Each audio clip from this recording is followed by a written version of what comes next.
Hello, everyone, and welcome to EDF 5623 Week 2. My name is Sylvia Almeida, and I am your lecturer for this unit along with Iris. Actually, Iris and I have been teaching this unit for the last 4 years, and we've always had a lot of exciting, wonderful experiences, and we look forward to the same this year too. This week, we are going to talk about education.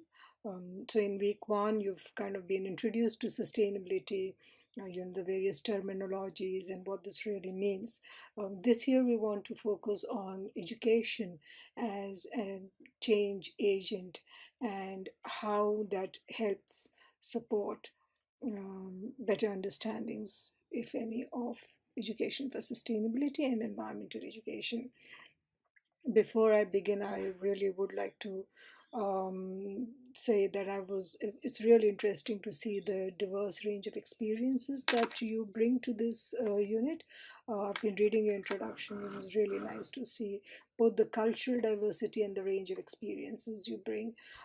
So, in looking at education for sustainability and what education means, there are two readings which are already in the digitized reading list, one of which is this one, which is it says, you say you want a revolution, and the other one is the Chemist and Mutton reading. And I have also added another reading which is by David Orr. All these three readings basically converge to say the same thing. What is education and the need for transformative change, deep meaning change in the way we educate. The first reading by Karen O'Brien and a group of other people talk about transformative change, and this can happen through a revolution. There are two kinds of revolution. They say the cyclical one, which generally you do the same thing over and over again in cycles. But what really brings in transformative change is a deeper meaning, axial revolution. And they then talk about the resistance that comes to change, which is one of the key barriers towards this axial revolution. And then finally, talking about futures literacy and how that could be a way of bringing in more deeper meaning change. As you read this reading, I want you to think about change and what are some of the resistances you have encountered.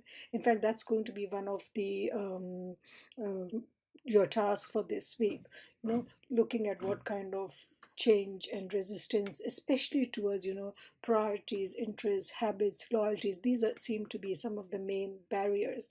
Chemist and Mutton kind of pick up this point and say that while there is a need to increase knowledge, more knowledge does not necessarily mean better action. Okay, and they say there's a whole set of preconditions that enable and constrain some of these actions. So we know better, but we are not necessarily living that life or able to practice it.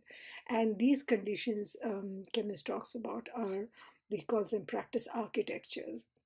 So again, while thinking about change, think about what are these practice architectures that are needed to bring in more deep rooted change in settings that you work in or that you are directly connected with. And then we have David. So that was the Mutton reading that we were talking about, which is education for sustainability practice and practice architectures. We then move on to a very deep and profound reading by David Orr. Now, this is published in 1990, so it's an old reading, but it still is considered a seminal reading in terms of for this field. He starts off beautifully, and this probably would be far more worse if you look at it from scientific facts and loss of biodiversity. But what David Orr really says is that it's not education that really matters. It is a certain kind of education that will make a difference. He, goes on to say there are six myths that we kind of seem to be harboring towards what education can do. One of them, for example, is that if we have enough technology or scientific advancement, we will be able to manage the planet. And he talks about ways in which this is not really possible. He talks about the education basically aiming to create better people. Okay, and it is not just knowledge that creates better people, but it is knowledge about the people, about the places, about histories, about folk culture. That is what really brings in deeper meaning, learning. After he discusses the six myths, then David Orr really talks about some very interesting principles. The first of which that resonates, and in this kind of my own personal philosophy for my teaching, is that all education is environmental education, or all education is environmental education for sustainability. And in doing so, in keeping that environment and sustainability as an overarching aim, or says that we can bring about more deeper meaning change. So I want you to think about these three readings. As I mentioned in the introduction, take the time to read them. Don't rush. Take notes. Reflect on what these practices, what these three readings mean for your own practices, and then respond to the two tasks that I am setting up for this week. Thank you again, everyone, and I will hopefully see you soon, maybe in week 3. Thanks.